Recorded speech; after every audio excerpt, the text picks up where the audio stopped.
hello everyone आशा करो সকলো ভালে আছে আজি এক নতুন ভিডিও লৈ আপোনালোকৰ মাজলৈ আহিছো আজি আপোনালোকক ফোনপে ইউপিআই আইডি বিষয়ে জনাম ইউপিআই আইডি দ্বাৰা আপোনালোকে কেনেকৈ ট্ৰানজেকচন কৰিব পাৰিব আৰু সেই ইউপিআই আইডিটো আপোনাৰ বিশেষকৈ বহু সংখ্যকে নাজানে যে ইউপিআই আইডিটো ক'ত ওলায়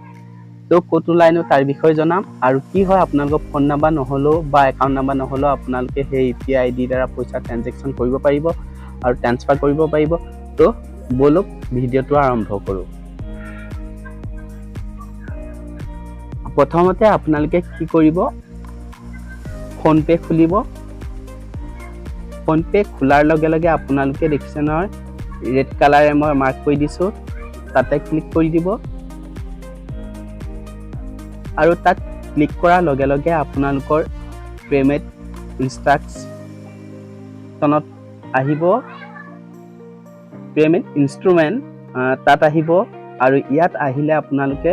তাতে ক্লিক কৰিব মই তাতে ক্লিক কৰি আপোনালোকক দেখুৱাই দিছো ক'ত পাব ইউপিআই আইডি আপোনালোকৰ যদি একাউণ্ট 2-3টা ইয়াত এড কৰা থাকে 2-3টা ইউপিআই আইডি হ'ব পাৰে তো বিশেষকৈ মই ইয়াত দেখুৱাই দিছো আপোনালোকে ক্লিক কৰাৰ লগে লগে আপোনালোকৰ একাউণ্টছ ডিটেইলছ তাত আহিব আৰু তাত তলত আপোনালোকে ৰেড কালাৰে যোনটো ঘৰ মাৰ্ক কৰি দিছো তাতে আপোনালোকে ইউপিআই আইডি তো কি হল আপোনালোকৰ ইউপিআই আইডি টো লাষ্টত মই এটো ব্লাৰ কৰি দিছো বিশেষকৈ আৰু এই ব্লাৰ কৰাৰ তাতে আপোনালোকৰ ইউপিআই আইডি টো থাকিব তো আজিলৈ ইমানখিনিকে দেখালো তো ভিডিওটো ভাল পালে লাইক কৰিব শ্বেয়াৰ কৰিব